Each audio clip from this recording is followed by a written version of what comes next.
Silksong is out, whee! That's right, after almost a decade of waiting, we are so back. Like a reasonable person, my response to this news was to throw bricks at moving vehicles and crash Steam for an hour. But once I could finally purchase the game, I was finally able to experience peak. Or so you'd think. I'm not like your average Silk poster, I'm a quirked up white boy with an obsession with doing stupid things. Translating this to English means instead of playing a game 7 years in the making, I was going to push Silksong to its limit in the stupidest way I could think of, introducing Hollow Knight Silksong Death Percent.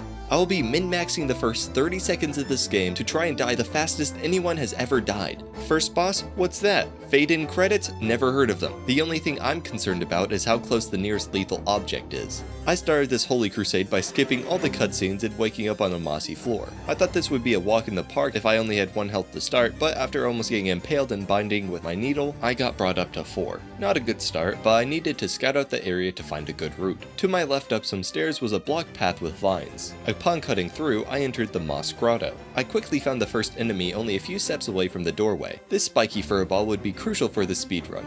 I looked around to see if there's anything else in the room that was closer or that I could combo with, but looked like it was going to be a simple path of getting up the stairs as quick as I could, then having this furball hit me 4 times. To do this, I started messing around with what I found to be the fastest movement mechanic. If you jump in the air then attack while holding down right, Hornet will zip down rather quickly as well as move forward. With some good timing, I could quickly get to the stairs, cut the vines, dive a few more times right onto the bug, and die within 30 seconds. Now ready to start, I pulled out all the stops. I'm talking about the official speedrun timer with splits and everything. Was it broken at first? Absolutely, but I'll fix it in 2.38 seconds.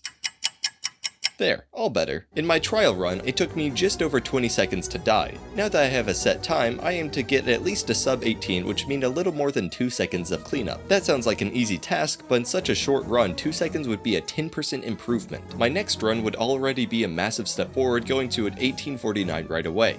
It seemed to be a lucky run, however, and my next attempt was only slightly faster than the original 20. The biggest points of improvement would come from getting up the stairs smoother and a direct dive to where the spiky bug was. After realizing I needed a few simple jumps instead of a flurry of emotion, I had an insanely clean start but fumbled the moss grotto section, but still managed to get a new PB of 17:79. I was improving much faster than I anticipated, but there's still a lot more time I could squeak out with a cleaner death. The next 3 runs I couldn't quite manage to get such good movements, and they varied from 18 to high 17-second runs. I took a step back and tried to figure out what was happening with my movement. Sometimes I would get perfect timing and get to the stairs no problem, but then would struggle and hit them at bad spots and lose a ton of time. I started to count the number of jumps and dives I would need to get the fastest possible start I could have. I did it dozens of times to ingrain the muscle memory of where and when to jump. After that, I did the same thing for the final dive onto the furball. If I could go down right before this edge, I could probably save at least a 1/10 of a second. I just realized something. What color is the Hollow Knight? Black and white. Do you know what else is black and white? The subscribe button. There are clear lore implications here, so make sure to subscribe to find out what they are. Anyway, this practice paid off and my next timed attempt would be my fastest in a while. Even runs where I didn't break PB, I would get gold splits, meaning it was the fastest time I'd completed an individual section. If I could tie it all together, a sub 17.7 seemed very doable.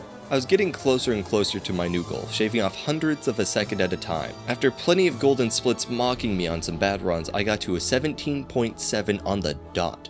Now, just a single frame of improvement is all I needed.